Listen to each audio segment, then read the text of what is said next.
It's a very special place. It's attracted some wonderful people from all over the world who I think also would like to change the current world order, which is extremely oppressive and causing so much harm.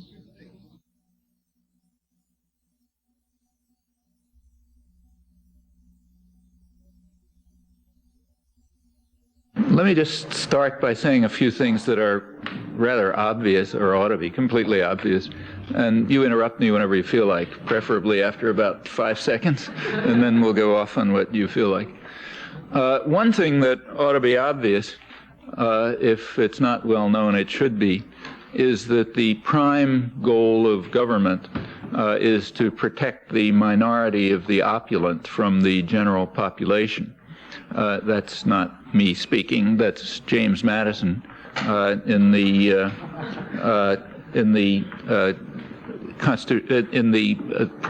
debates that led finally to the Constitutional Convention. He explained why that's true. He, of course, framed, the main person who framed the Constitution. He said the example that they had in mind, of course, was England. And he said, look, suppose that the people of England actually had power to make decisions. England's sort of, by the standards of the day, the most democratic society around. He said the first thing they would do would be to pass an agrarian law, which would be to give the right to land to the ordinary people. And that would infringe upon the rights of property. And of course, that's hopelessly unjust. So therefore, you want to make sure that people aren't able to do that.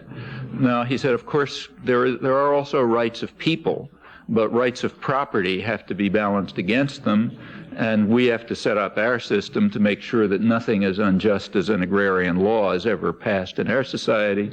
So therefore, we'll institute all sorts of checks and balances and other arrangements to make certain that the minority of the opulent are protected and that the rights of property are preserved over the rights of people, though people do have rights.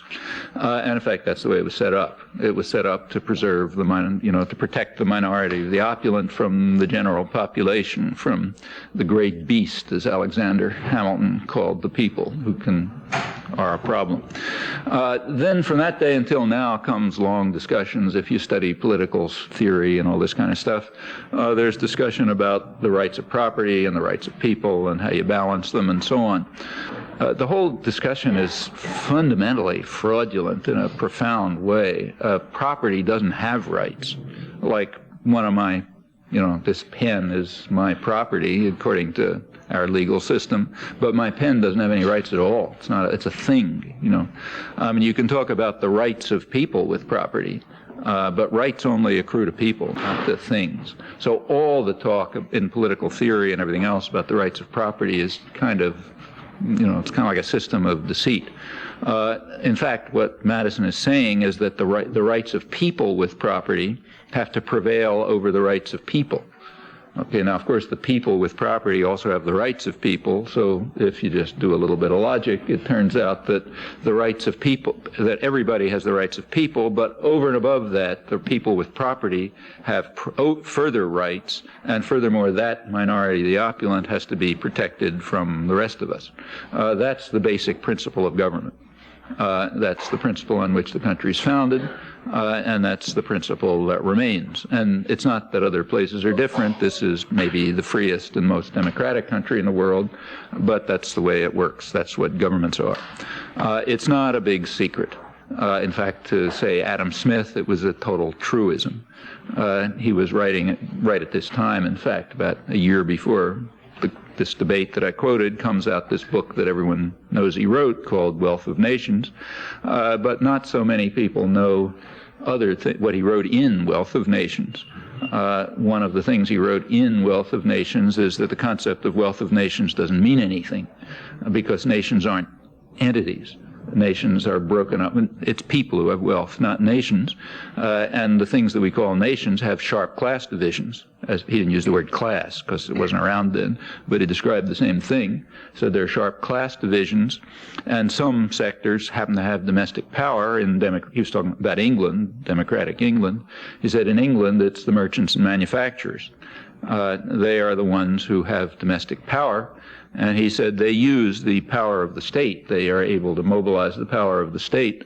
They are, he said, the principal architects of policy because of their domestic power, their ownership of the economy and so on.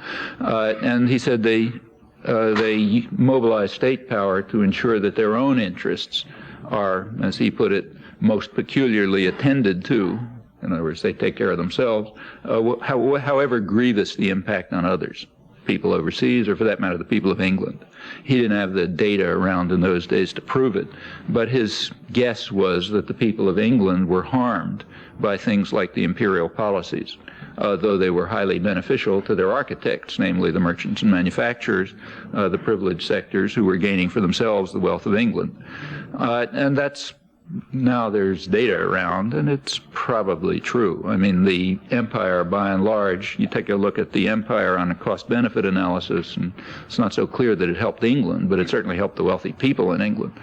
So the empire, like most other social policy, was in effect a regressive tax, a tax by which the poor people in England pay off the rich people in England.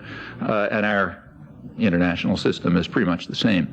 That insight of Adam Smith's is true, and we should combine it with James Madison's observation, and we come up to the present, and it remains a truism. And in fact, up until maybe 50 or 60 years ago, it was until, indoctrination had really taken off the way it has in the last half century. And somebody like, say, John Dewey, the leading American philosopher, who's straight out of middle America, nothing un-American about him or anything, simply describes, says, look, it's obvious that, as he put it, politics is the shadow cast by business over society, and if you only try to modify the shadow without getting to the substance, it's not going to mean very much. So you want to change the way the political system works, go after the principal architects and their control over decision-making, and until you do something with that, of course, policy will continue to protect the minority, the opulent, against the great beast. That's another, all of this should be truism. I mean, this is the kind of stuff that ought to be taught in, 8th grade civics or something, because it's so obvious. Of course, it's totally denied by everyone, and if you get to graduate school, it's considered appalling and so on, but nevertheless, it's a truism. Truism to Adam Smith, truism to James Madison, to John Dewey, and to everybody else in between, and it should be a truism to us. Well, despite all the devices that are used to ensure that government preserves the right, protects the minority, the opulent, governments have a way of getting out of hand. In principle, there are ways for the great beast to become involved in government, and that's a problem too. So what do you do about that? Well, the best thing to do about it would be to transfer decision-making power out of government altogether and into the hands of the principal architects themselves, in such a way that they're not accountable and that the beast isn't going to get involved. And there's a way to do that too. Here's another truism. The way to do that is to set up private tyrannies. Private tyrannies which are totalitarian in structure, completely hierarchic, top-down tyrannies, under the control of the minority, the opulent, and to make sure that they make all the decisions and that they're unaccountable, so the population can't say anything about them. Well, through the 19th century, such forms began to develop. They were strongly opposed by classical liberals, people like, say, Thomas Jefferson, who thought that the American Revolution would be lost if these forms were to develop. But they did. They developed early. We think of these are corporations, of course. We think of them as kind of like, graven in stone or something. But they're pretty recent inventions. In fact, early in this century is when they really get their contemporary power. And the power is not given by law. There isn't any legislation around saying that corporations have the rights of immortal persons and, this kind of stuff, meaning really that the rights of property are completely preeminent over people. That was given by courts and lawyers early in this century. As late as the 1880s, states were dissolving corporations, as they have every right to do. They're incorporated under state law, and they have no rights other than what the people give them through that incorporation. They managed to get the tyrannical powers that they have by playing states against one another, and that's worth bearing in mind because that has to do with things that are going on today.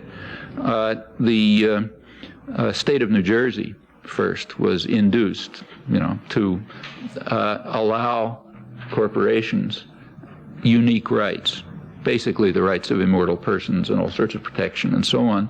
So corporate headquarters started shifting from New York over to New Jersey. That's easy to move across the river.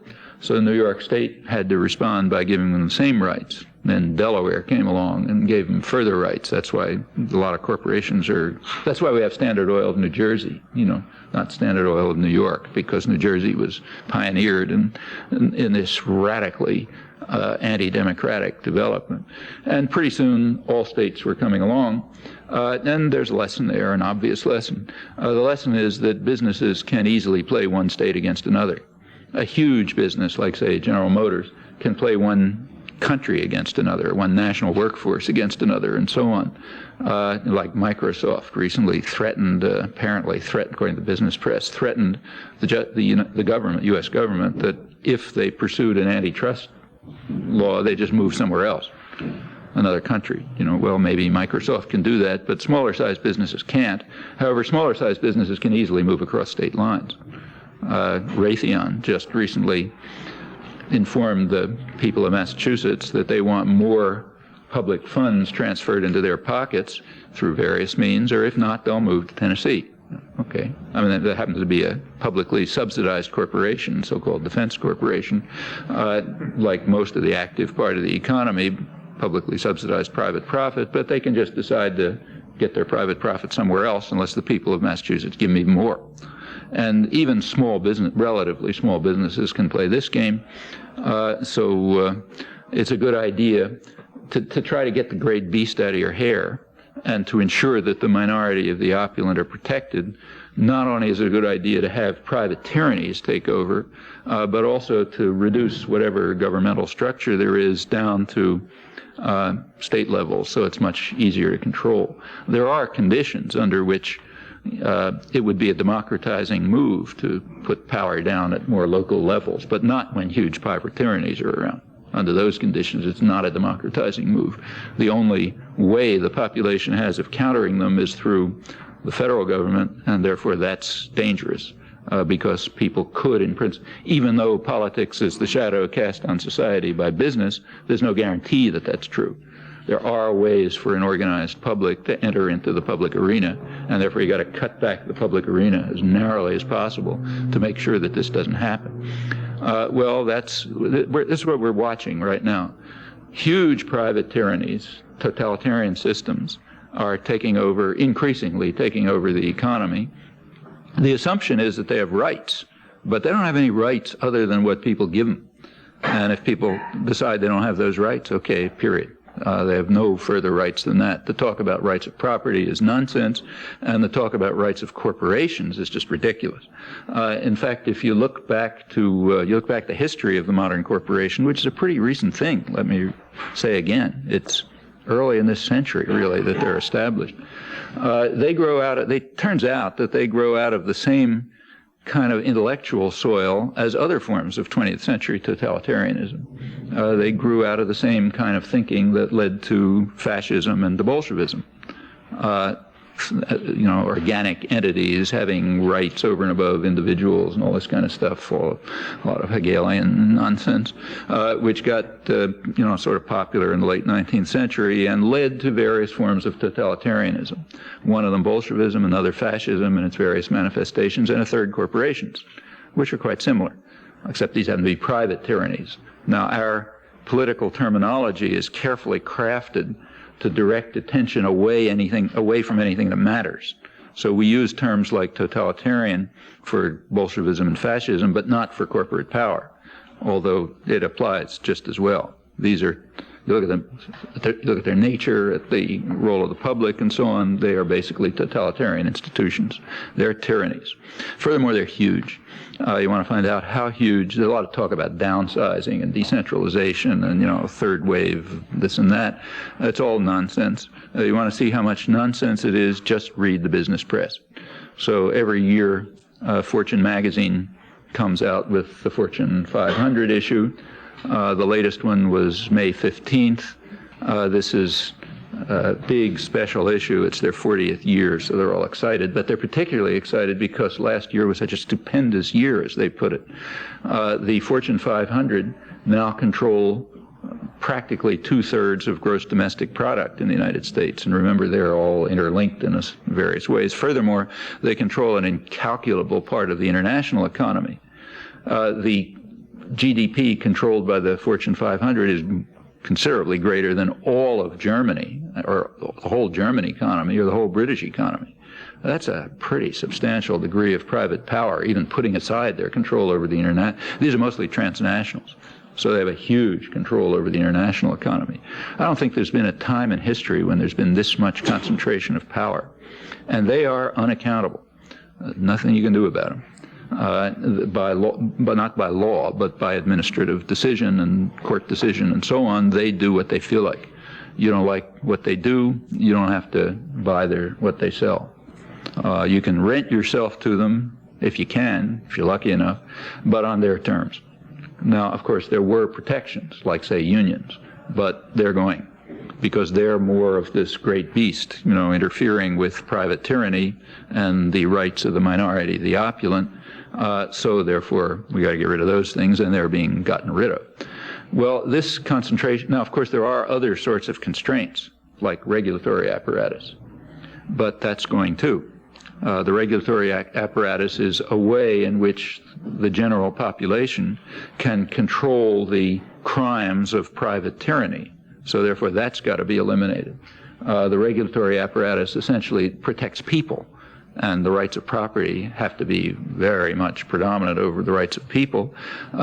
Talk about market forces in this case it's usually idiotic. In this case, it's totally idiotic for a trivial reason, which economics is carefully crafted to avoid, but that's an ideological decision. The effects of corporate crime are, for the most part, for the next generation or following generations, and they don't vote in the market. So there's no market issues. Like, your grandchildren are going to suffer from the effects of deregulation, and they have no voice in the market, obviously. So to talk about market factors in this case is even more ridiculous than it usually is, for pretty elementary reasons. Notice that all of these things are truisms. There's nothing I'm saying that you can't teach in 8th grade civics, and that wouldn't be taught in 8th grade civics if there was a free, democratic society and an educational system. Anybody can understand. You don't have to go to college. You have to go to college not to understand this stuff, but to understand it, you don't have to go to college. In fact, it's obvious. So therefore, you want to dismantle the regulatory apparatus. On the other hand, there's a little trick here you got to watch. It's true that you want to dismantle the regulatory apparatus, but you don't want to dismantle state power. And there's a reason for that. Let me just give you an illustration to show and then go on to the reason, but the illustration is quite typical. Right in the middle of all this talk, just side comment, the technique that's currently being used by private tyrannies to dismantle regulation is a smart technique. They're not going after specific regulations, but after the whole system. And the idea is to impose on any regulation conditions which cannot be satisfied. So in order to get any regulation passed now, when all this, it's not all implemented yet, but if you look ahead and you see what they're aiming at, to institute any regulation, it's going to be necessary to carry out risk analysis, cost-benefit analysis, to show that the cost is not greater than the benefit. Okay, as anybody in this racket can tell you, that's impossible. I mean, not enough is known. You can't predict tomorrow's weather. You can't calculate how water comes out of a faucet, because principles are too hard to work out. To try to calculate the cost-benefit, the cost-benefit analysis of some regulation is completely hopeless. I mean, any corporate lawyer who has even a quarter of his brain functioning can drag out such discussions forever, long enough so it doesn't matter anymore. So the idea of instituting all of this stuff, it'll employ a lot of lawyers and economists and so on. But the basic point of it is, aside from employing all these rich guys, to make sure that nothing ever happens, because there's no way of giving a convincing argument in areas where nobody knows anything. That's kind of elementary again. So the idea is to dismantle the regulatory apparatus kind of across the board. However, with the qualification. And the qualification is that when things go wrong, you run back to the nanny state to bail you out, to the public, in other words. So the public has got to be around through the state apparatus to bail you out when you get into trouble, which you constantly do, of course. In fact, there was a dramatic example of this, pretty dramatic example, just in the last couple of months.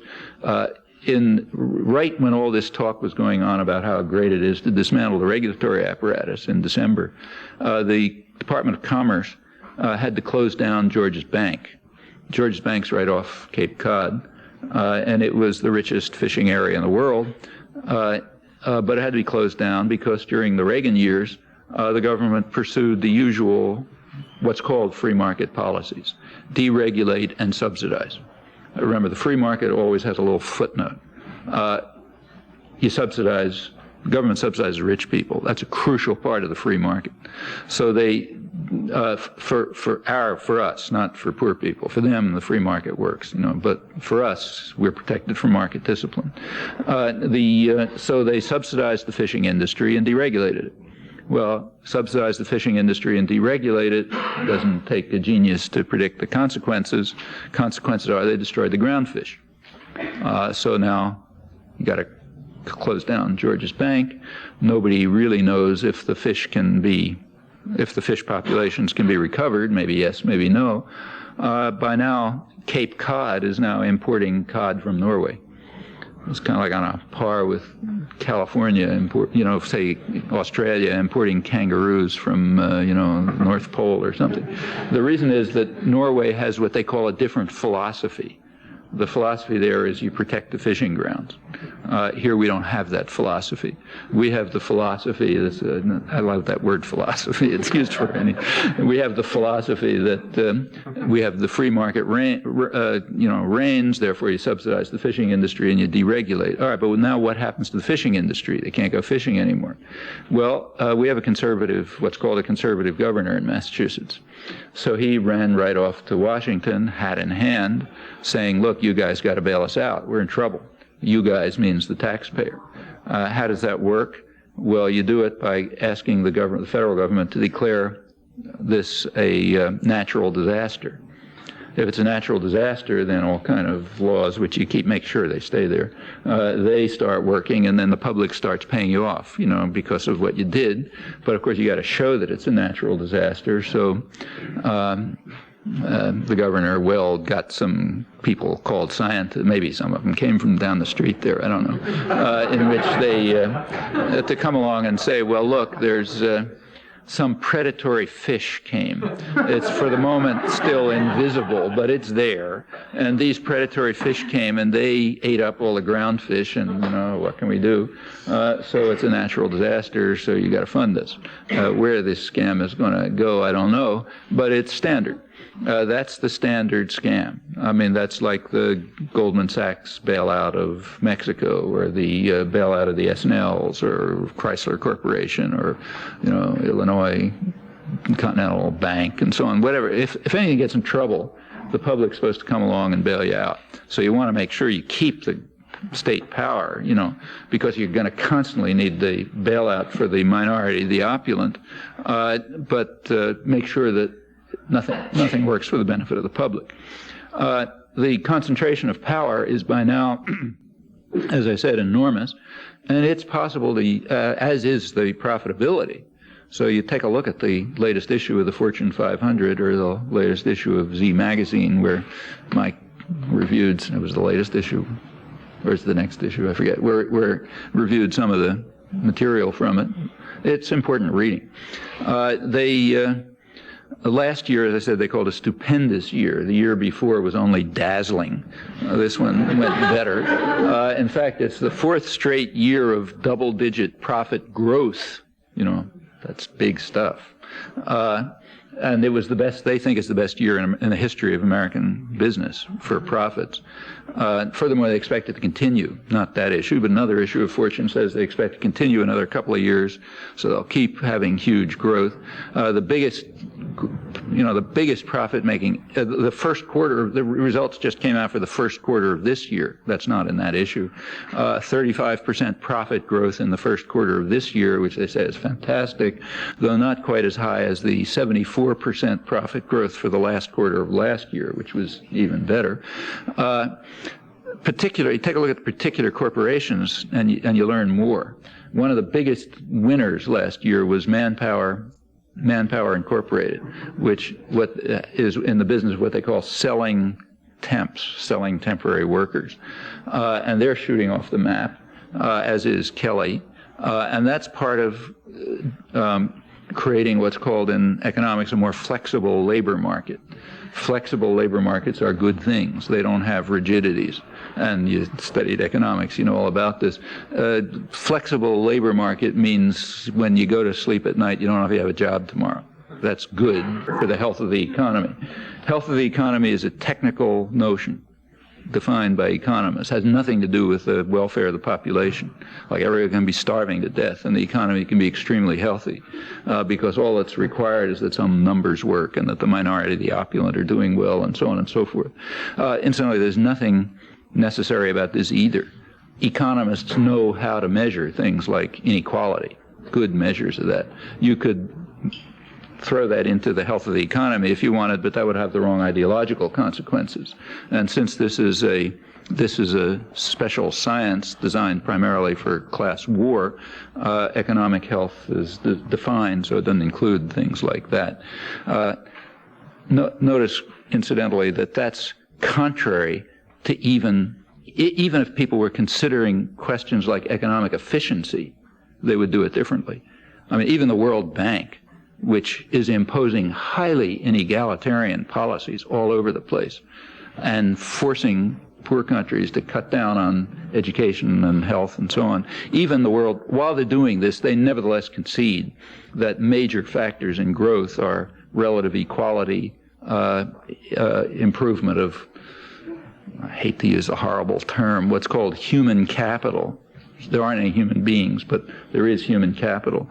And you can improve human capital, meaning, make people healthier and know more things and so on. And improvements in human capital and relative inequality are significant factors in growth. In fact, they attribute the relative success of the East Asian countries primarily to factors like that. Nevertheless, they continue to force inegalitarian policies and, in fact, force countries to cut down health and welfare and so on. So if economists say, or anybody were interested in things like growth and anything that that involved the welfare of people, you would certainly factor things like the Gini coefficient measurement of inequality into economic health. But if you're interested in the minority, the opulent, you keep it out. Then economic health is designed differently. So, for example, Mexico through the last couple of years was a miracle of economic health. In fact, it was called an economic miracle because the number of billionaires was shooting up while the rate of people living under poverty was going up just about as fast. And in fact, real wages had dropped about 50%, and agriculture was collapsing, and so on. But the right numbers were up, so therefore it was an economic miracle and very healthy, and so on and so forth. Another part of the scam.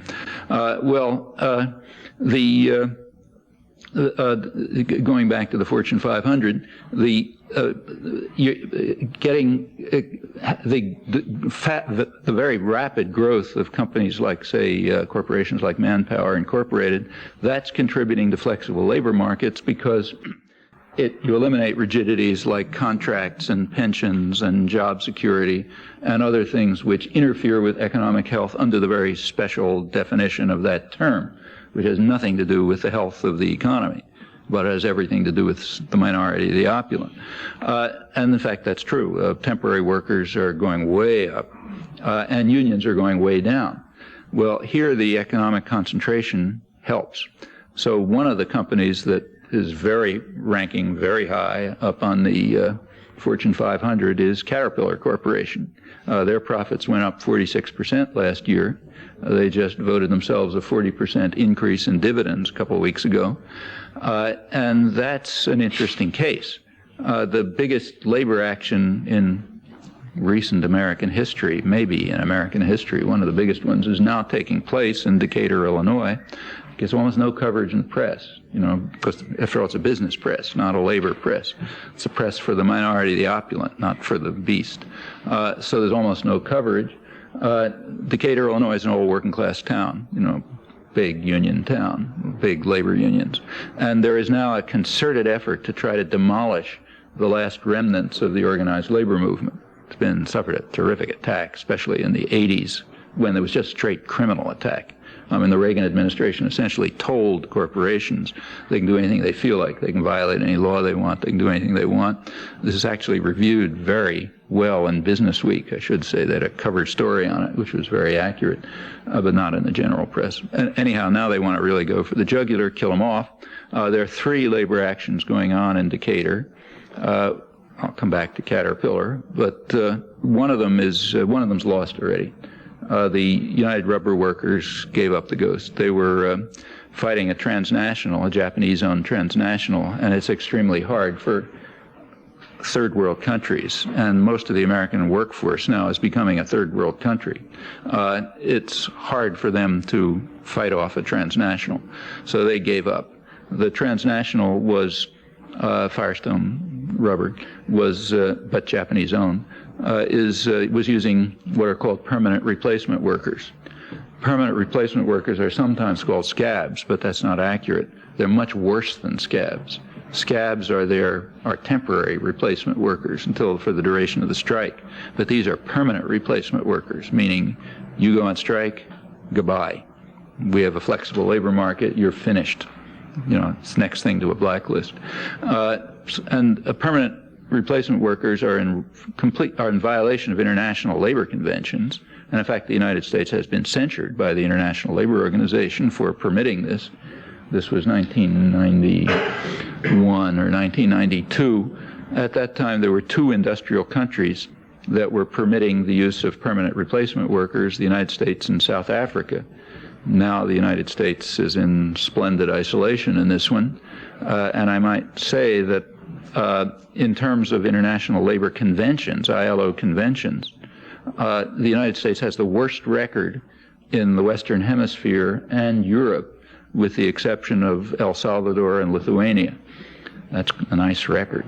And that's what happens in this, of course, super rich, business-run society. Don't bother with labor standards. Incidentally, this isn't going to be a problem pretty soon, because Congress is planning to withdraw the United States from the ILO altogether. So we don't have to even worry about the fact that the U.S. gets sent. And you can understand that.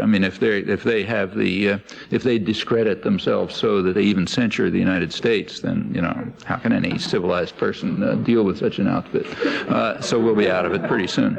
So that's the United Rubber Workers killed by permanent replacement workers. The second one is not a strike, it's a lockout. Staley Corporation, which is also owned by a transnational, Tate & Lyle, British transnational. Tate & Lyle learned its business from the slave trade. That's how they got the Liverpool-based company, which enriched itself with sugar and slaves and all that kind of stuff.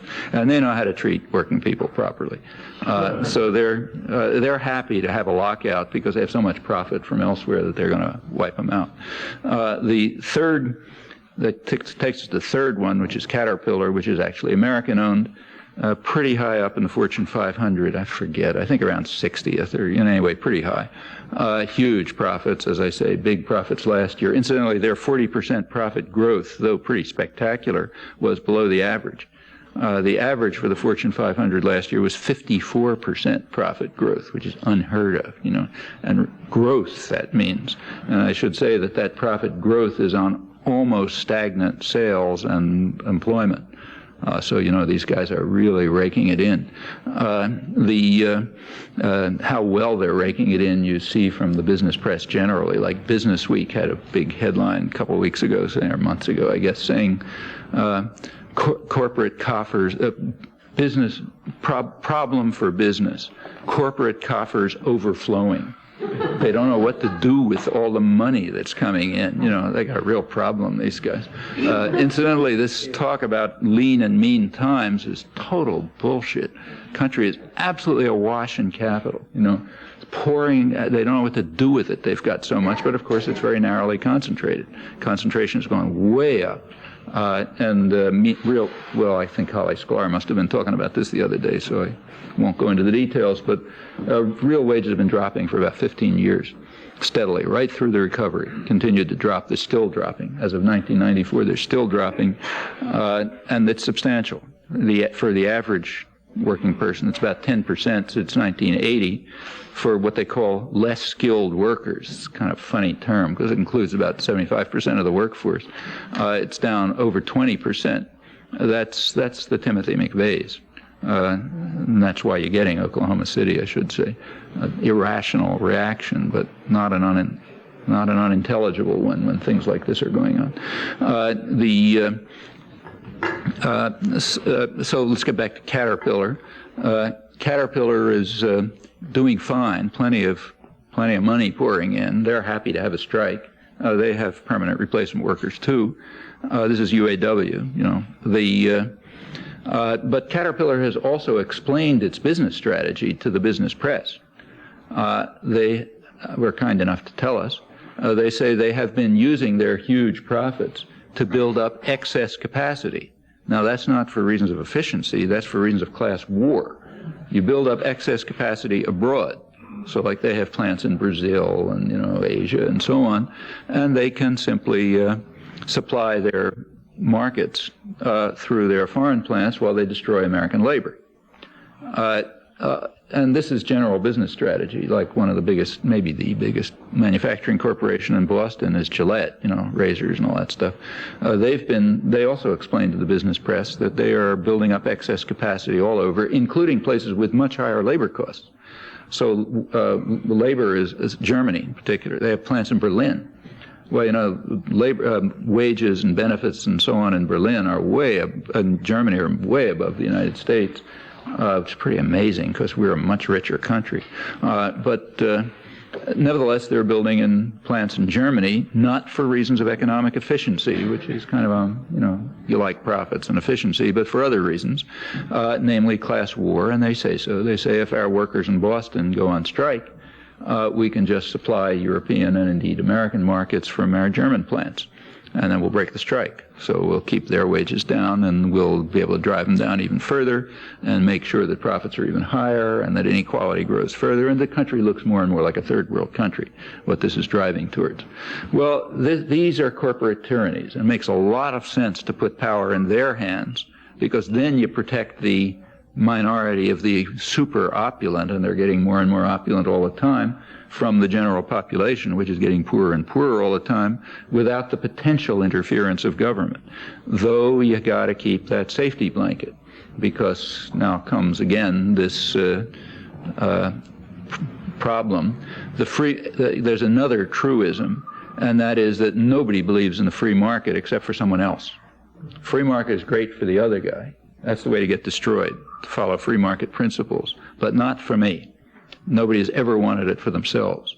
One of the truisms, real truisms about economic history, now being applied domestically as well, I should say, is that the free market is a recipe for disaster.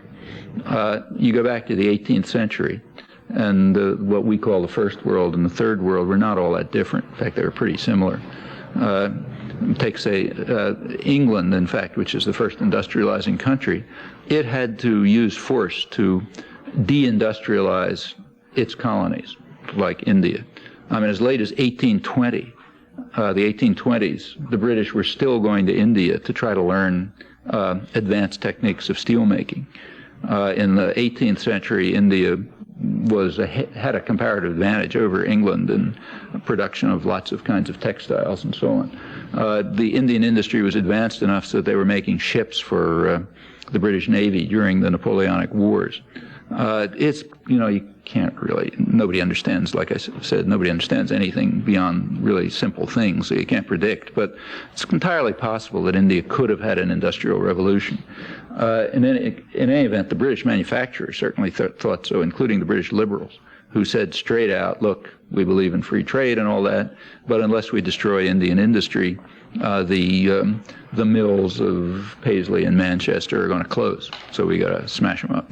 And in fact, India became an impoverished rural society, while England became a rich, developed society through protective tariffs, through violence and other means. Same thing happened elsewhere. The United States came along next, and the British couldn't destroy U.S. industry, so the United States became the most protectionist state in history and has remained so. This is one of those things you don't study in economic history. In fact, amazingly, the first, everybody sort of knows that textiles is how you begin industrial revolution typically. In the U.S., industrial revolution began with textiles right around here, in fact, Lowell, Lawrence, those places, and with very high protective tariffs.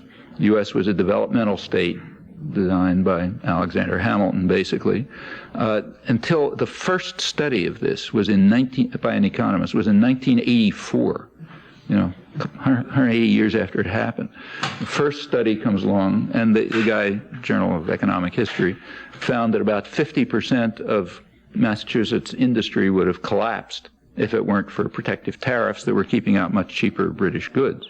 And so there's another small market interference which isn't studied by economists because we have a useful way of breaking the disciplines up to make sure that nothing is understood.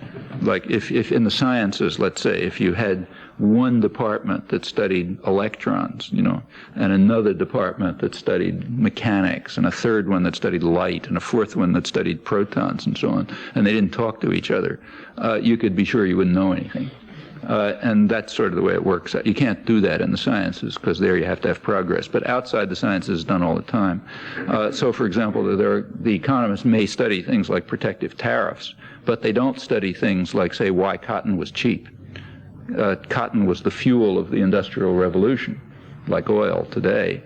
And it was kept cheap by a certain method that deviated somewhat from market principles, namely exterminate the population and bring in slaves. Pretty hard to think of a more sharp deviation from entrepreneurial values, but that's somebody else's department, so that's not called interference with the market. Plus lots of other things, like use of the British Navy to make sure that Egypt doesn't undergo an industrial revolution, as it might well have. That's also not, doesn't count. All right, so the United States comes along, huge protectionism. This continues right up until the present. In the late 19th century, the British, after 150 years of heavy protectionism, when they had already double the per capita capitalization of any other country, the British decided free trade might be a good idea. That's 1846, figuring they'd wipe everybody out since they dominated everything. That's the one time when free trade is considered a good idea, if you know you're going to win. Then people really are in favor of free trade. So the British moved to free trade in 1846, figuring they're going to win. For a while, Europe played the game too and played around with continental Europe. The United States never did, but continental Europe did play around with laissez-faire for a while. When they did, they sank into huge collapse, big recession, and they stopped and they went back to pretty heavy tariffs, and then Germany and France and Italy and others started growing in the only way that anyone ever has, with plenty of state protection and intervention. The United States never even played with it. U.S. tariffs were 5 or 10 times as high as European tariffs at that time, and in fact that's the biggest growth period in U.S. history. And this goes right up to the present. I mean, as soon as the British said that they were, you read history, they tell you the British had a period of free trade, which is partially true. They had lower tariffs. On the other hand, 40% of their exports went to the third world, which means mostly the empire. And there's a reason why British goods went to India, which has nothing to do with free trade. But anyhow, by the time the British realized they can't play the game anymore and they're not winning, they just called the game off. By the early 20th century, they were already calling the game off. In 1932, here's something that you won't hear about in the celebrations for VE Day that are coming up. In 1932, the British couldn't realize, 20s, they realized they could no longer compete with Japanese industry. Not because these little yellow dwarfs were, slaving away, but just because they were more efficient. They were constructing more efficient industry. Britain couldn't compete, so they simply closed off the empire. That means it's a big piece of the world. The Dutch did the same. Dutch East Indies, what's now Indonesia. So India, Burma, in what's now Indonesia. The U.S. did the same in the Philippines. All of those were essentially closed off to Japan by very high tariffs, and Japan did something which wasn't very pretty, but is not entirely inexplicable, namely they marched on China, try to get their own empire. In fact, Japan's line at the time was, look, you guys have your Monroe Doctrine and your empire, and we want the same. And that was considered outrageous.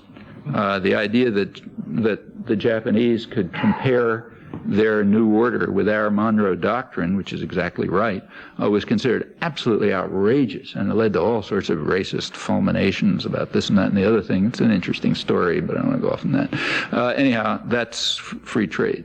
Fine for you, not for me, please. And in U.S. history, it's up to the present.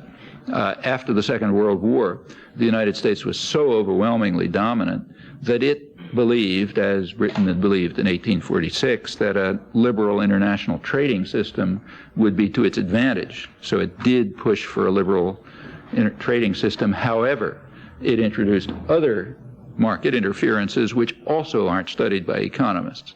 So economists tell you that, yeah, the United States finally turned to free trade. No, they didn't, not at all. They had the Pentagon. The Pentagon is a huge market interference, big piece of state-subsidized industry, which in fact kept the whole of advanced industry going. You'd have no computers or electronics or jet planes or any of that other stuff if you didn't have huge public subsidies pouring in through the Pentagon system, but that's another department. In fact, that's nobody's department, so no one studies that one. Actually, the first article on this, academic article on this ever, I think, just came out a couple months ago, in which they made the amazing discovery, two economists, that economists and political scientists made the astonishing discovery that corporations that are in what's called the defense business use the technology and the expertise and everything else to make money in commercial markets. Boy, there's a surprise for you. It's nice that it finally hit the academic profession. The business press was writing about it 50 years ago, and the left forever. But anyhow, finally sort of made an opening into the academic profession, so good things are happening. That's the, and that continues. I mean, in the last, so the system that has to the system we have to end up with is basically this, and this we're aiming towards. Nothing for poor people, or the general public, plenty for the minority, the opulent, very powerful state, which is around when the rich guys get in trouble to bail them out. And the state means the public, remember. So the public's got to be there to bail them out when they get in trouble. It's got to keep subsidizing them to make sure that money pours into their pockets. But other than that, there's a free market. Like there's a free market for 7-year-old kids. They got to learn responsibility.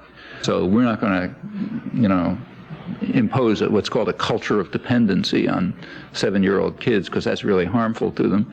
And in fact, we now have a policy which is called tough love. It's not inappropriate. It means love for the rich and tough for everybody else. But the tough love and it's all very, it's really very humane when you listen to it. It's because we want to help you. It's because we want to help you that we're taking your food away and your heat away and so on and so forth. And in fact, the mayor in New York finally came clean. You got to give him credit. A couple of weeks ago, they're doing these horrendous tax cuts and everything, subsidy cuts, what they call subsidy cuts and everything else. And he finally came clean. He said, look, there's no place for poor people in New York. New York is for the rich people. So these guys just have to get out. Meaning where they're going to go? Well, you still need them. You know, somebody's got to clean the streets and wash the clothes and all that kind of stuff.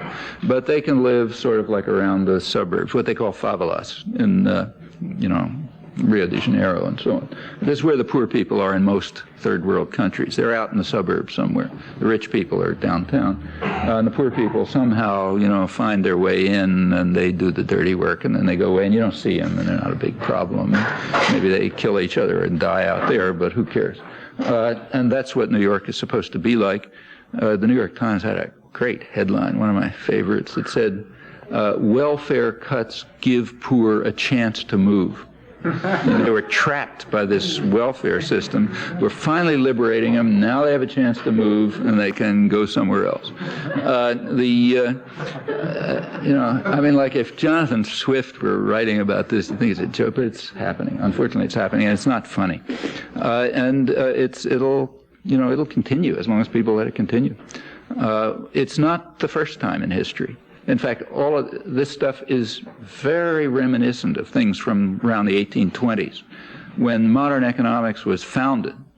It wasn't founded by Adam Smith. Adam Smith he's pre-capitalist, comes out of the Enlightenment. You know, he thought people had rights and that sort of thing. But by the time you get to David Ricardo and Malthus and Nassau Senior and all these guys who founded modern economics, classical economics, what's now called neoliberalism, this is exactly what they were saying. You read Ricardo, he was saying, look, it only hurts the poor to help them. And then if you study economics, you get a little explanation of why that's true. I assume you know that. There's a nice argument shows it hurts the poor to help them. So we're going to be nice to them, we're not going to help them. If then comes an explanation saying, look, if you don't have any rights, pre-capitalist society, people had rights. They had a place in society. You know, they had a right to live, as it was called, in fact. Could be a lousy place in society, but it was something. In a capitalist society, the new kind, which really is interested in helping people, you have no rights. You only have whatever, if you can't survive, you have whatever you can get on the labor market, period. If you can't survive on what you get on the labor market, then go somewhere else. Mayor Giuliani of New York, you know, but this is Malthus and Ricardo, you know, 170 years ago. Go somewhere else because you don't belong here. You have no rights, and if we try to help you, that's just going to harm you. We can prove that by the principles of economics, which, as Ricardo said, are as certain as the principles of gravitation. Nobody's going to argue with that. Well, in those days, go somewhere else meant go to North America, where you're busy wiping out the native population, and Australia, where you're doing exactly the same thing. But now, you know, there's no place where they're wiping out the native population for these guys to go to, so just go somewhere else, as long as you stay around to clean our clothes, you know. Meanwhile, the Decatur workers and the rest of them, they've got to move into a flexible labor market. We've got to increase the inequality. Inequality in the United States is way higher. I think it's about twice as high as any other industrial country, and increasing. In Manhattan, it's greater than Guatemala at this point, which is something. And it's part of an effort to we still have the same principles that differentiated the first world from the third world are now being used domestically. Free market for you, plenty of protection for me. So for the rich, plenty of protection, state subsidies, you know, the whole routine. For the poor, you guys have market discipline. That differentiated the first from the third world. It's differentiating the opulent minority from the general public. And you can't say that they're not following American principles, because remember, that's the way the country was founded, on the principle that the rights of the opulent minority are what count. And the general public has lesser rights, and maybe very low rights. Well, you were supposed to interrupt me, remember. I don't want to keep going on like this. Yeah, go ahead. You were supposed to interrupt me, remember. I don't want to keep going on like this. Yeah, go ahead and interrupt. You were talking earlier today about the difference in places, Japan and its colonies, how they're structured somewhat differently. And I know it's difficult to compare the rest of the world with Japan. Also Europe and Germany, for example, their social structure is also quite different. Do you think that... Internally. internally, I mean, do you think that the American model will basically keep spreading and spreading, or do you think that these Japan and Germany, for example, will be able to withstand these forces? Well, Japan and Germany are different, but they are alike in that they are, in a sense, kind of pre-capital. There are elements of pre-capitalist society there, and there's some reasons for that. What? You mean why or what? No, what are they? Well, there's kind of a social contract. So the idea that there's a right to life exists. I mean, they have health care and pensions and vacations and security and union rights, labor rights, and that sort of thing. Well, that's kind of a right to live. Now you don't get that in a labor market. The difference, I think, largely lies in history. These countries never shed their pre-capitalist character completely. All of these countries, remember, grew up out of existing societies, and they kept residues of those societies. So if you look at, say, labor rights and, security, the equivalent of Social Security and all that, health care and stuff, I mean, in part it was won by a very militant labor movement, that's true. But in part it has its roots in the conservative social order. I mean, the church and, the aristocracy and so on. It's complicated. I mean, they were all involved. The United States didn't have that. This was a blank slate. They pretty much wiped out the native population, that big slave force. And after that, it became a business-run society to a large extent. Incidentally, not without struggle.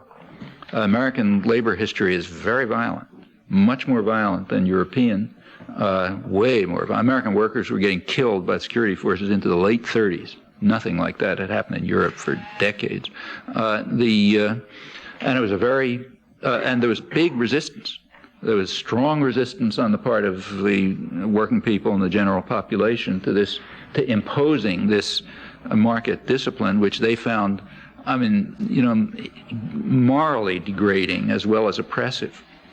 Literally morally degrading, because it was taking away the rights of free people. It's an interesting story, and in fact, it's still there. To this day, I think around 80% of the population thinks that working people don't have proper rights in this country. But this is a business-run society, and that means that it's the doctrinal system is also run by business, so the same, whatever it is, 80% of the population who think that working people don't have enough rights think that unions are too powerful, because they've been subjected to decades of intensive propaganda in the entertainment industry and the media and the schools and everything else, trying to teach the lesson that unions are the working man's enemy. A typical example is a film like On the Waterfront, which I'm sure you've seen back in the early 50s, which was conveying the image that the working man has to fight against the union. The union's the enemy. Marlon Brando finally tosses this union organizer into the ocean. Everybody cheers because, the nice working class Joe has finally liberated himself from the union. I mean, the amount of effort and money that has been poured into this is unbelievable. I just learned about it myself, to tell you the truth. I've been writing about this for years based on what little work there is, but I had no idea what the scale was. The first academic study just came out. This is one of the most important things in modern history, corporate propaganda. First book just came out in February, University of Illinois Press. Good book, you ought to read it, by a woman named Elizabeth Phones Wolfe, who incidentally is not particularly critical of it. In fact, she's rather supportive, but she gives very interesting data on the scale and character of the corporate offensive after the Second World War, and it's pretty shocking. After the Second World War, the U.S. population was basically social democratic, like almost everybody in the world, and business was terrified. They decided they had about 3 to 5 years to sell the American way of life, as they put it. And in that period, they had to fight the everlasting battle to control the minds of men, quoting. And they poured a huge amount of effort into it. By the early 50s, about a third of the textbooks in schools were being provided by business as business propaganda. They had 20 to 30 million people a week watching propaganda films. They took over churches, the educational system, recreational systems, Just a huge. The unions tried to combat it, but they were just wiped out by this huge power play, helped by state power and by, anti-communist hysteria and the whole business. It's quite a story. The end result is, I don't think the end result is that people's social democratic attitudes have changed. I think they're still there. You look at the attitude studies, it's still social democratic. Like most of the population thinks the government has a responsibility to help poor people. Larger numbers than in the 60s, in fact.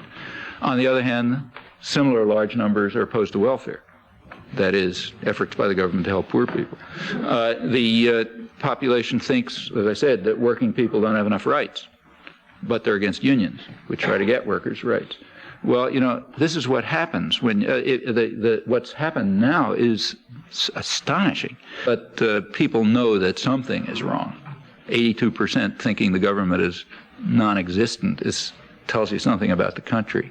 Incidentally, about the same numbers say that the economic system is inherently unfair. And so it goes on issue after issue. The attitudes remain sort of social democratic or New Dealish and so on. It's pretty remarkable because everyone's making it up for themselves. They never hear it anywhere. I mean, if there was anything organized, it'd be much higher numbers even. On the other hand, people are so confused. They don't know what they're for. I mean, they're in favor of working people having more rights. They're against unions. They're in favor of the government helping the poor. They're against welfare.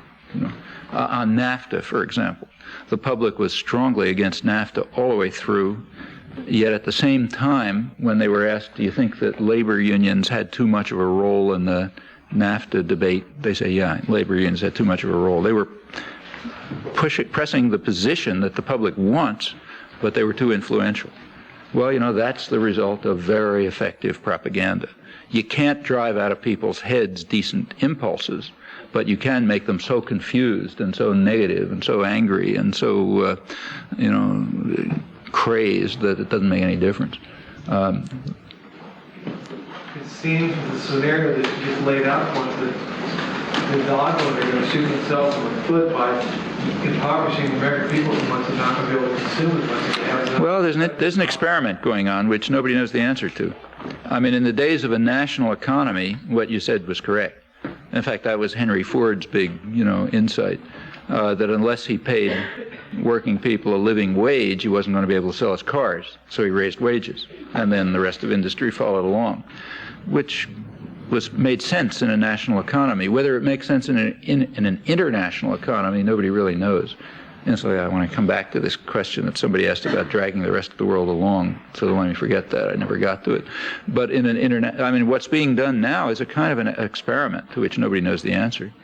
Can you have an international economy in which production is by the most exploited and impoverished people and for the international wealthy, which in a rich country like the United States will be some substantial part of the population, and in a poor country like Mexico will be a very small part of the population.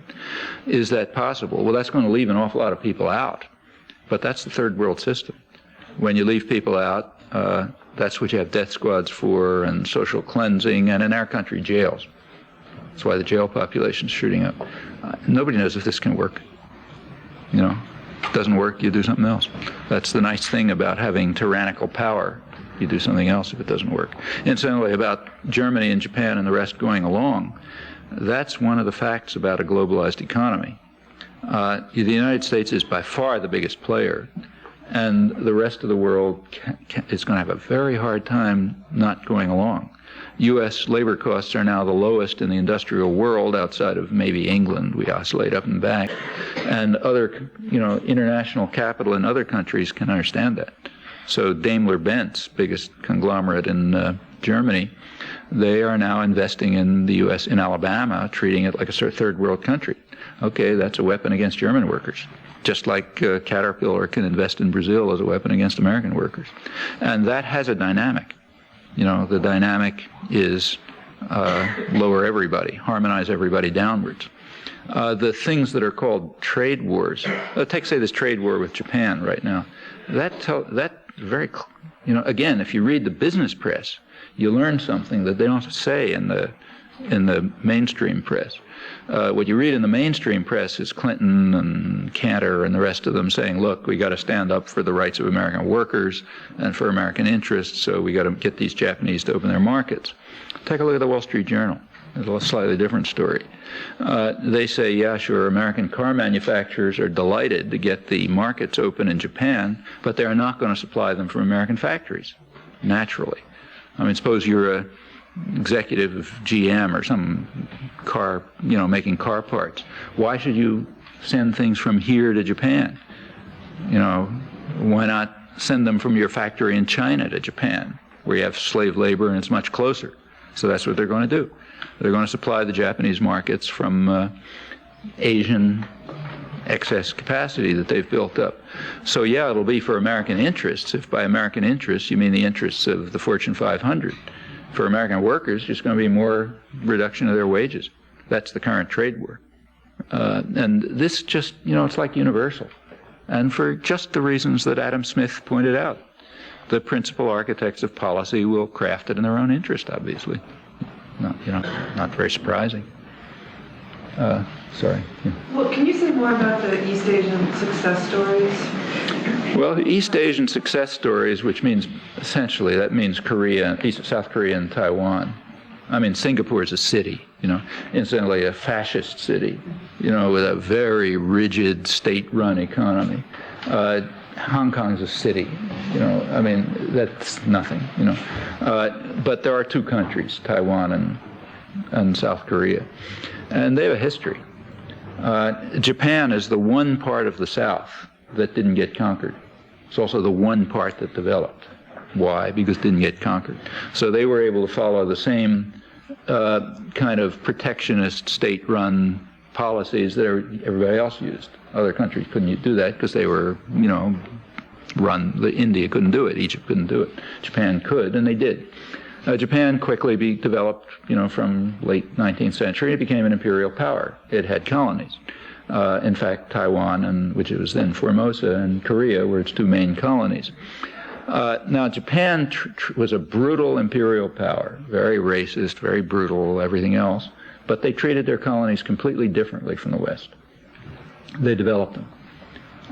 The West deindustrialized and destroyed its colonies, basically robbed them.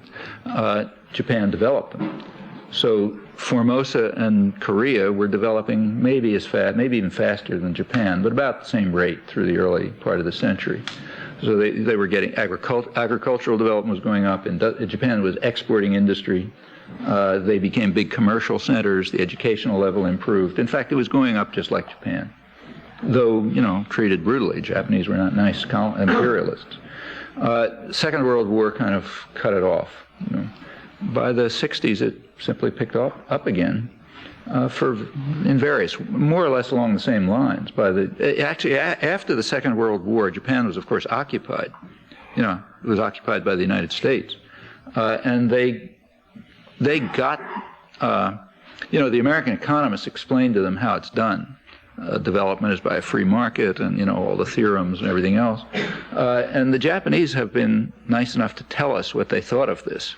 In the mid 80s, a big group of very distinguished Japanese economists published around 8 volumes of stuff on the Japanese post-war economic development. There's a volume in English, 1 volume summary in English, so you can read it, published by academic press.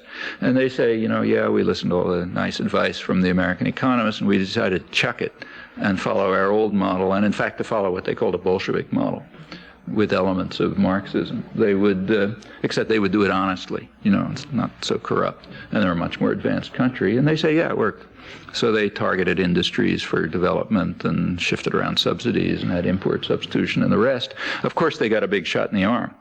U.S. wars. The Japanese, this comes back to the tigers too. The Japanese economy was sort of stagnant in the late 50s. The U.S. was trying to revitalize it because we needed industrial countries to purchase our manufacturing exports and so on. But they couldn't get it going. Europe either. Then came the Korean War. It was a big stimulus to the international economy of the West, and it got the Japanese economy going. They were producing for the Korean War. That state induced production. That works. That's how the U.S. got out of the Depression. It worked for Japan. It got them going. The Vietnam War was the same, gave them a second big stimulus. In fact, the shift in the trade balance between the United States and Japan was in 1965. The Kennedy administration was still worried about how to keep the Japanese economy viable, but the Vietnam War pushed it off.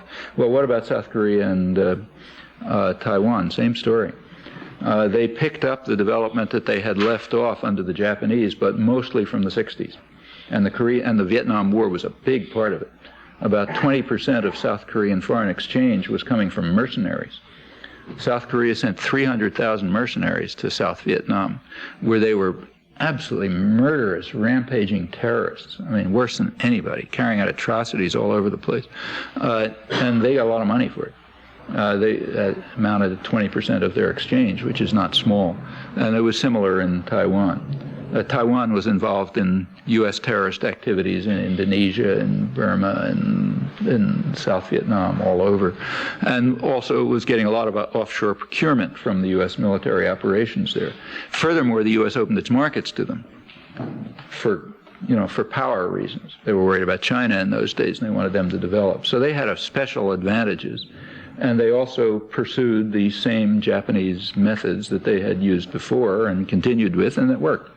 So they had economic development, very authoritarian, rotten labor standards and all sorts of horrible things, but relatively egalitarian by comparative standards, and with high educational levels, kind of control of the economy by big conglomerates working together with a powerful state. Part of their advantage over, say, Latin America is that they're not open to international markets. So up until around 1980, development in Latin America and development in East Asia were not very different. Then they split. Latin America went into disaster. East Asia kept going. Part of the difference, probably a large part of the difference, was what's called the debt crisis. Latin America got into huge indebtedness. And that that led to a decade of real destruction. The debt of Latin America is not very different from the amount of capital flight. In fact, if you take capital flight from Latin America and you add in luxury imports for the rich, you sort of wipe out the debt. Well, what happened in East Asia? These are totalitarian states. There's no capital flight. You get the death penalty in South Korea for capital flight. And they're much less open to international markets for consumption too, so you don't get luxury imports. Well, okay, they didn't suffer the same crisis. In fact, again, it's pretty much the opening to international markets, in this case financial as well as commercial, that sort of wiped out Latin America. They'd lose their capital. It goes somewhere else. Either in purchase of luxury goods for the rich or just capital flight, New York banks and stuff. Those are big factors, probably the biggest factors in accounting for the difference. That shows the same lesson as the whole history of economic development. If you have methods to protect yourself against the ravages of the market, you can use the market for your benefit in a limited way. But if you're subjected to market principles, you end up like the third world, or like our own third world. You end up like these 7-year-old kids who are now being taught responsibility as they starve to death. I was curious what you think about U.S. corporate role in China with regard to possible death of Deng Xiaoping and breakaway of Taiwan, Tibet, Inner Mongolia, and Tibet's unlikely. China is a very uncertain phenomenon. I mean, I don't think nobody knows what's going to happen in China. China's splitting into two quite different societies. There's a sort of a southeast China society, which is, industrializing, but as a foreign-owned, pretty much foreign-owned element, meaning overseas Chinese and Japanese and so on. Horrifying labor conditions. I mean, tens of thousands of workers just getting killed every year. So rotten. but it's developing. So there's a lot of opulence and, big high-rises and so on. On the other hand, a good bit of the interior of China is apparently going back to real peasant devastation. The infrastructure is collapsing, the agriculture is collapsing, people are very impoverished. China is always on the brink of starvation. It takes a well-organized, they've had huge famines there throughout their history. I think in the late 19th century, I think 20 or 30 million people were killed in the Taiping Rebellion, which was the result of huge famines. This is not small numbers, And if during the Mao regime, they did mostly overcome that. There was, in fact, a big famine when maybe 20 or 30 million people died, but for the most part, they overcame it, and they didn't have the recurrent famines throughout history.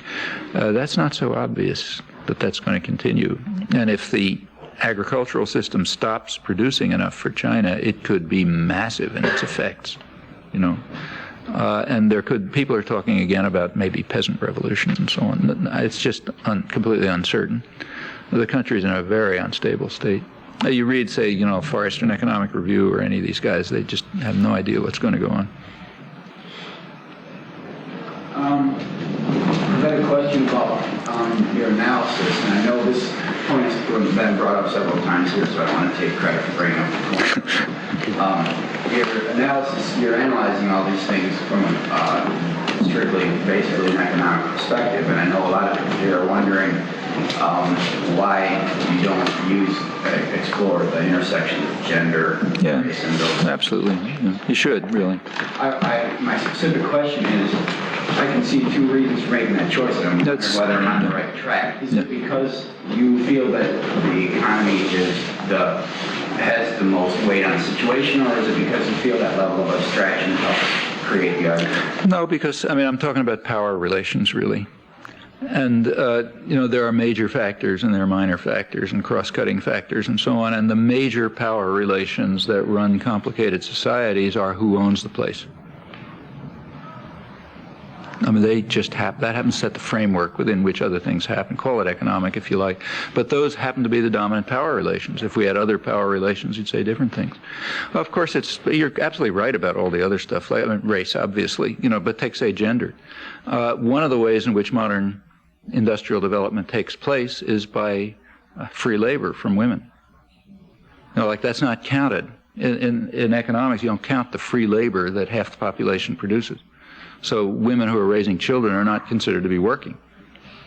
That's not work. Okay, well, if you put all that stuff in, that's insane, obviously. Even on narrow economic grounds, it's insane. Even if you talk Chicago School human capital talk, again, no human beings, just human capital. Everybody knows that big factor, the biggest factor in economic growth is improvement of human capital.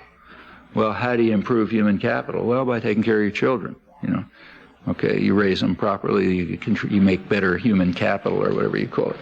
You're adding to the capital formation of the country. But that doesn't count. Well, yeah, that's because half the population is considered to be slaves from an economic point of view. That's not a small factor. It's a huge factor.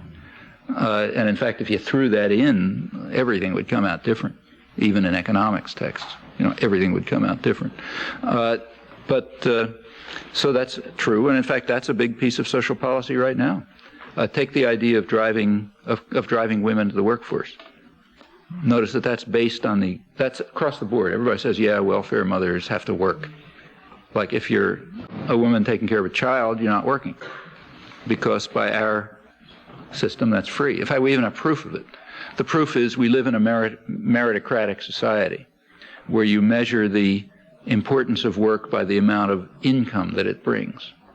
So if you're speculating against currencies and bringing down growth rates and lowering wages, that's highly meritorious, and as you can see by the fact you make a huge salary. On the other hand, if you're raising a child, it has no merit at all. In fact, it doesn't even work because you don't get a penny for it. Okay?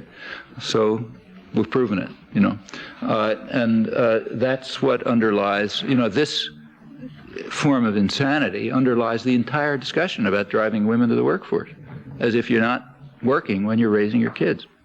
Anybody who's raised a kid knows it comes free. You don't do a thing. They just trees growing, and it's maybe watered every once in a while. But I mean, it's crazy, obviously. It's a huge factor.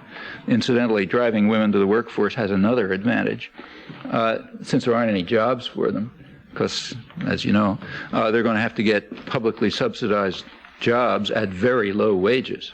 And that's a terrific way of undercutting union wages and other workers. So it has a double advantage. For one thing, you get rid of these people, and for another thing, you cut back everybody's wages. So, of course, that's a huge element. As for race, there's a lot to say about it. Let's take, say, the United States right now. There happens to be a fairly close race-class correlation in the United States, so it's kind of hard to separate them out. And in fact, if you look at the statistics, say for health, like mortality and all this kind of stuff, infant mortality, longevity, and so on, there's a lot of statistics given on race differences, whites and blacks. But I know of only one person who's tried to analyze those, separating out the class character. That's Vicente Navarro at the Johns Hopkins School of Public Health. He separated them out. It turns out a lot of that difference is just a class difference. Now, it's true across the spectrum, blacks are always lower than whites. But a big part of the difference is just a plain class difference. And we're not allowed to talk about class in the United States. So the Census Bureau, for example, does not even give figures that allow you to use class information. That's how deep the censorship is. They don't have the data. You got to sort of pull it out of the data. On the other hand, there is a very close class-race correlation, but of course it's intensified by racism. And if you take, let's go to this. I mean, I didn't talk about it here. You're right, but I've written about it. In fact, in Z recently. If you look at one part of the state system that's got to be maintained is the security system. That includes the Pentagon to smash up people elsewhere and to subsidize high-tech industry, but it also includes domestic security, which has just exploded. Like, crime has been pretty level for about 20 years. But the prison population is going up to the stratosphere. It tripled in the 80s. It's still going up. It's going up very fast, in fact. Under Clinton, it's going up faster than it did during the 80s. And it's shooting up, and it's mostly blacks. I mean, not in absolute numbers, but disproportionately blacks. And the reason is they are a superfluous population. They're they're like the people who you send the death squads after in Colombia, or you do the social cleansing of. They are the part of the third world population. Any third world country has a big population that has no rights at all because they don't contribute to profit making. And you take care of them somehow, by force, usually. Here we send them to jail. And they're overwhelmingly black, and in fact, which makes it easier. You want to get rid of the poor people anyway, but if they're a different color, of course, even easier, because then you bring in all the racism and stuff. And in fact, that's what the drug war is about. The drug war has almost nothing to do with drugs, but it has plenty to do with incarceration. And in fact, if you look at the laws, they are racially crafted very sharply. So take, say, the laws on cocaine. There's two kinds. There's powder, which they use in the rich suburbs, and there's crack, which they use down the ghettos. They're the same effect on people. The penalties are about 100 to 1. So crack, the penalties across the board are about 100 times as heavy as powder cocaine. And furthermore, they're implemented. Like, you don't break into somebody's home in the rich suburbs and say, hey, you're sniffing cocaine, But you do break into homes in the slums without any warrant or anything else, and you just drag the people out and toss them in jail. I forgot the exact numbers, but very high percentages, like around half, I don't remember the exact numbers, of people arrested last year for federal crimes, I think, were drugs, and mostly it's possession, victimless crimes. Kid has a joint in his pocket. I think about a third of the arrests were for marijuana. Well, this is just crafted to get rid of the black population. And it's going way up. Incidentally, this is another Keynesian stimulus for the economy, too, and it's known to be. So like the private prison system is going up, I think, 4 times as high as the public prison system. A big private prison system last year finally hit the $100 million revenue figure. And the big investing firms like, Merrill Lynch and Prudential and those guys are now making quite a lot of money trying to they get interest-free loans, bonds, which they use for prison construction and for security. And it's a big piece of their business by now. In fact, the defense, so I don't like the word, but what are called defense companies, I have nothing to do with defense, but the defense companies are getting into the act too. They realize that there's a cash cow here. It's just like it's not as big as the Pentagon, but it's public funds that are a gift to private tyrannies, so they better get into the act. And now the big military corporations are selling, working on, and beginning to sell all sorts of high-tech surveillance devices. They're aiming at, and you want to make them as sophisticated as possible because then they cost more.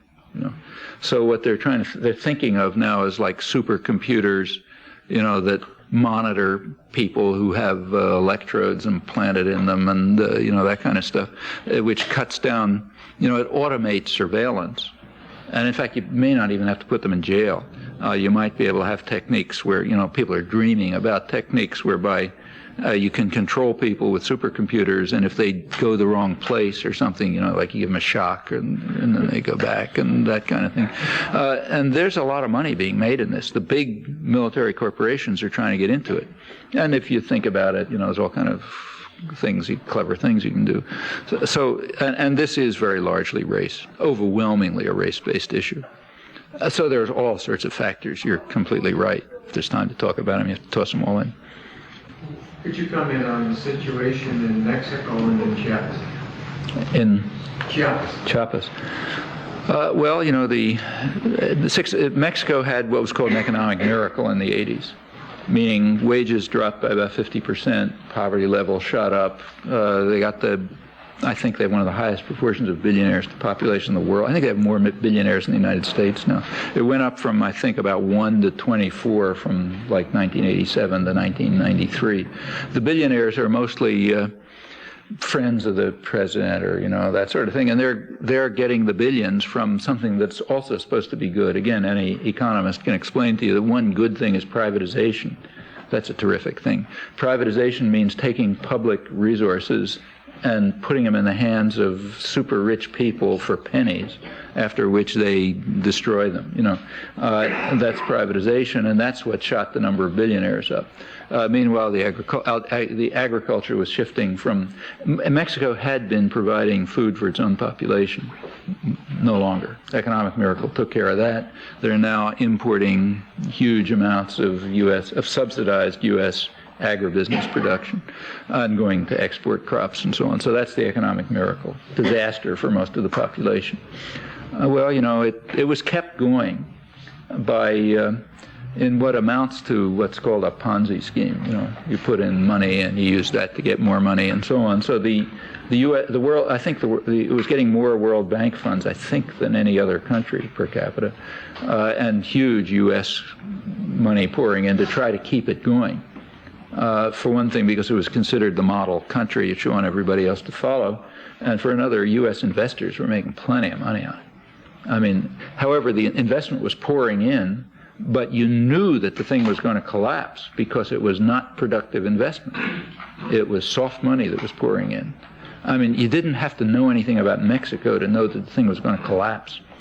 I don't know much about Mexico, but after the collapse, I got a call from Mexican press telling me I'm a big hero in Mexico. Why? Because it turned out I'd forgotten about it. I had an interview a couple months earlier in one of the Mexican dailies, which they ran on the front page, saying this whole thing is going to collapse, doesn't exist. And you knew that without any knowledge of Mexico or economics or anything else. In fact, about the only people who didn't know it are the economists at the World Bank and in the economics departments and so on. And that's amazing. It seems they actually didn't know it. Now the Mexican investors certainly knew it. And in fact, it'll take a while for the data to come out, but you can predict that you will discover that shortly before the collapse, tons of money started pouring out of Mexico, because rich people could see it coming, even if the World Bank and the economists couldn't. And then, of course, you bail them out. You don't bail out the Mexicans; they don't get anything. But you bail out the American investors. and try to keep the thing going in other countries, which are not all that different, like Argentina and so on. I kind of lost track. I forgot what the question was already. What was the question? Oh, Chiapas, yeah. So here's this total disaster happening. Well, maybe the World Bank economists don't notice it and so on, but the people do. And in fact, the most exploited and oppressed of all those people are the native indigenous population. They get it on the chin from every source, and that's Chiapas. And there was a very remarkable popular revolution that took place. It's a constructive reaction. It's not, here, that's an organized, it may be a very poor society, but it's a society that has certain integrity to it. So they were able to respond in a constructive way, not like here. It's not bombing federal buildings, it's not the Los Angeles riots. It's a constructive reaction on the part of people who are a lot poorer in absolute terms, but have a coherent, integrated society that they're working in. There's another, in many ways, even more dramatic example of that recently, and that's Haiti. There's nobody in the hemisphere, and outside of Central Africa, almost nobody, who's as impoverished as the peasants in the hills and in the urban slums of Port-au-Prince. But without anybody looking, they had organized an extremely successful democratic society based on grassroots organizations and unions and all sorts of things. And without, nobody pays any attention, but they were powerful enough to sweep their president into power. That took a coup and 3 years of terror to try to beat it out of their heads. I should say that it is, you can hardly believe when you read stuff here about how we have to go to Haiti to teach them about democracy.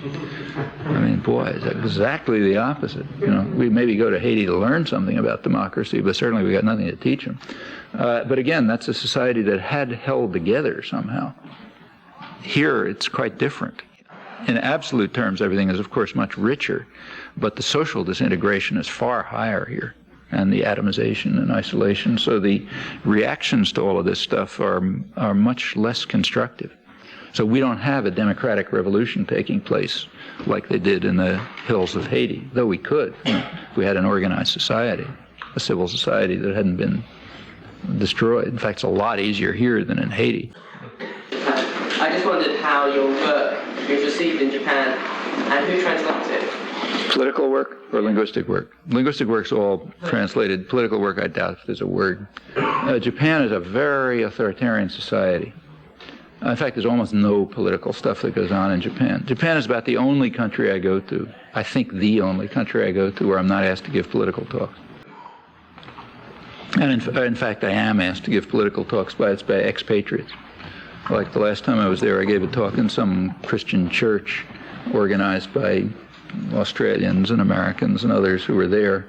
And some of I'm there for linguistics talks, and some of the Japanese faculty and students came along, but mainly out of curiosity to try to figure out why these weird Westerners would talk about things like the state of the world and people's problems when they could be at home working on footnote 38 of the unpublished paper of somebody which deals with some insignificant problem, things really important. It's a strange country, I must say. Japan is just it's a society of narrow-minded engineers. It's a problem in Japan. It's a problem for Japanese science, and they're aware of it.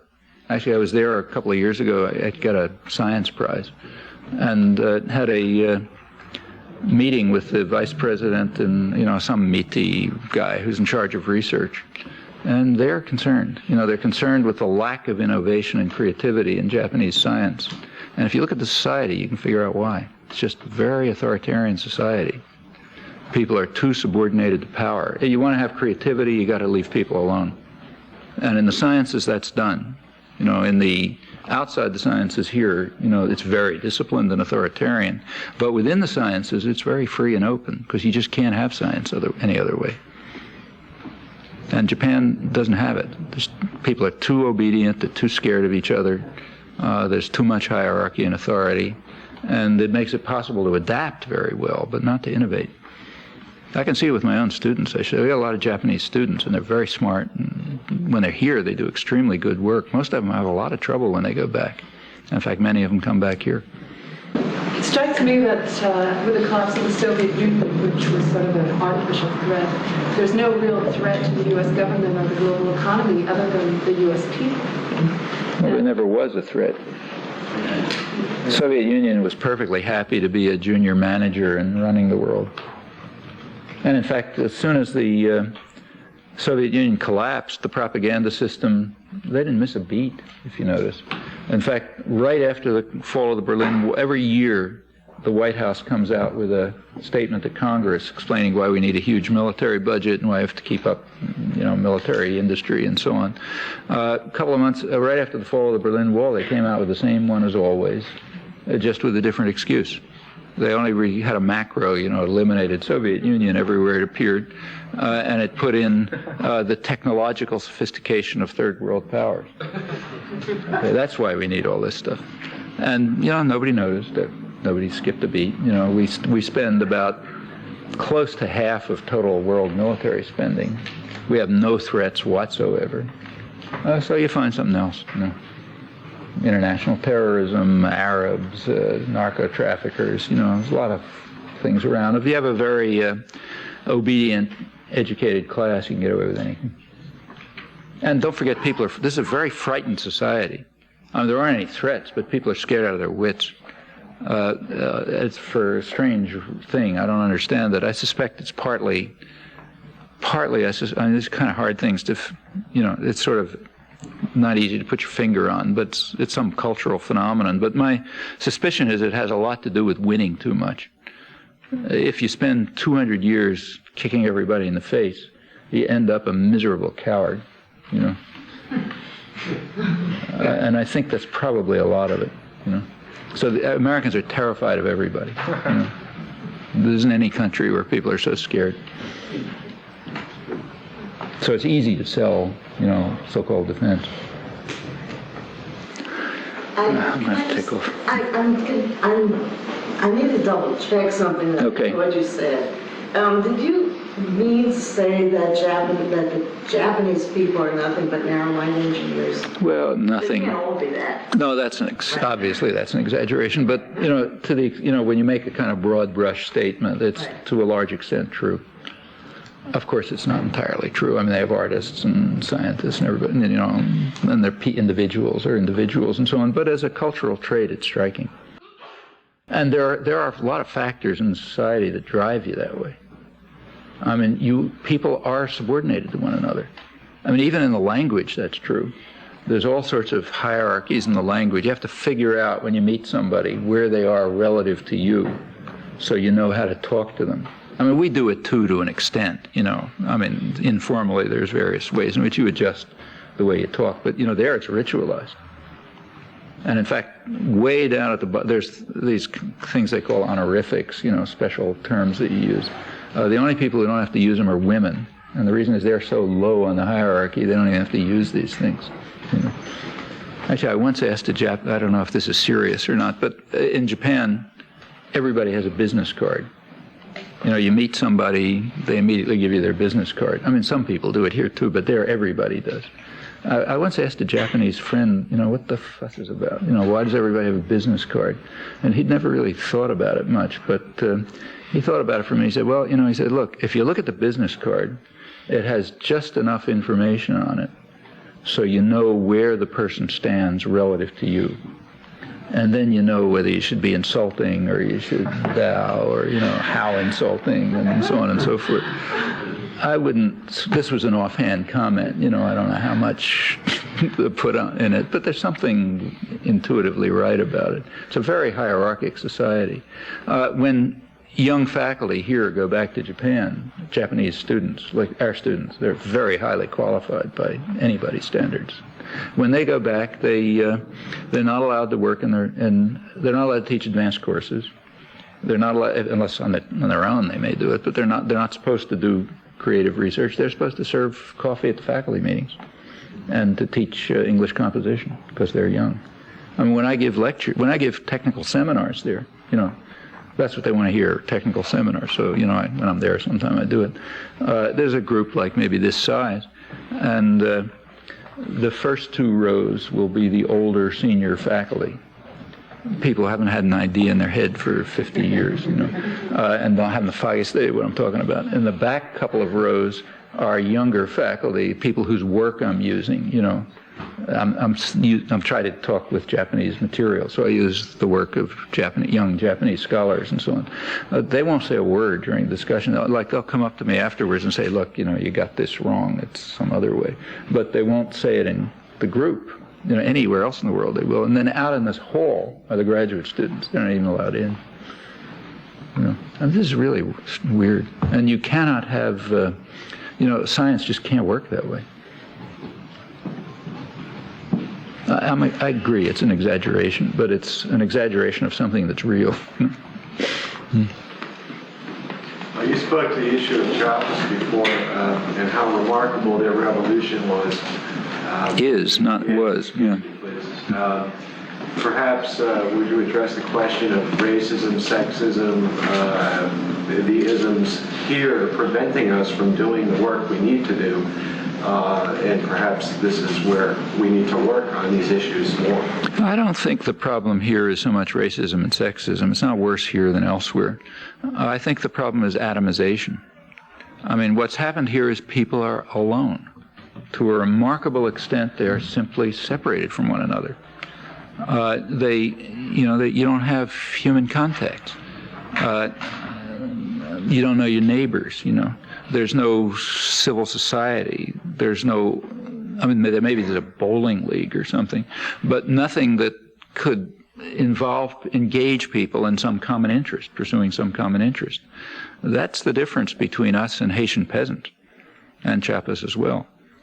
And I think there's been a concerted effort to achieve that end. Television has a big effect on it, and it's there for that reason. The whole culture is geared to that. It's geared to separating you from other people, and not working together, and not feeling you have some common interest, and so on. And it's had an impact. Even the physical layout is like that. You live in the suburbs, let's say. Like I live in the suburbs, okay? I take a walk. I had a back operation a couple of years ago, so I had to walk a lot. So I was walking around the neighborhood, which I never looked at, because mostly you don't walk in the neighborhood, you drive in the neighborhood. You get in your car and you go somewhere. So I was walking around the neighborhood, and it's surreal, There are no human beings, except illegal Salvadoran workers who are cutting the grass. Interestingly, there are no children. Like when we moved in there, we moved in with young kids, because some of you have seen our place. It's got lawns, and it's a great place for kids. They're all out in the woods and playing and stuff. There's no kids. I don't know where they are. I guess they're watching television or something, but you do not see a child. Every once in a while, a car comes out and somebody goes somewhere, That's, again, an exaggeration, but it's not much of an exaggeration. There's woods behind our house, and I walk back there, and about the only people I see are women, like my age, maybe widows, in fact, walking their dogs. Virtually nobody else. Like when I was a kid, we weren't living in a poor neighborhood, but there were woods around. We were running around the woods all the time, so were my own kids. I barely see a child back there. They're there. Schools are there. There's got to be kids around somewhere. I have grandchildren, so I take them out for walks, figuring maybe they'll run into some kid they can play with. Nobody, Maybe you can help me out. Sometimes simple questions really stop me. I work with young people, and they'll ask me point blank, what's the value or importance to knowing about foreign policy? What's the value? It's a question of whether you care about the world. Do you care about the world, or you don't care about the world? It's, the very fact that question can be asked is a very odd question. In any country, even in, say, Sweden or Luxembourg, it would be a very odd question. In the United States, it's multiply odd, because foreign policy here determines what happens in most of the world. What foreign policy of Luxembourg doesn't affect anybody. But the foreign policy of the United States, that affects people. So if you care about human beings, you care about what you're doing to them. And you care about the world. Nothing more to say. You know, that's in fact an illustration of what I was talking about, of the extreme demoralization and dehumanization of people. They don't care what they're doing to others, or they don't care about anything. In fact, it's not just foreign policy. They don't care about what's happening down the street, because you're not supposed to. You're only supposed to look out for yourself. Well, that's real demoralization. And you know, I think this is a big problem. I doubt that that's the way people actually feel, but I think that those are the reflexes.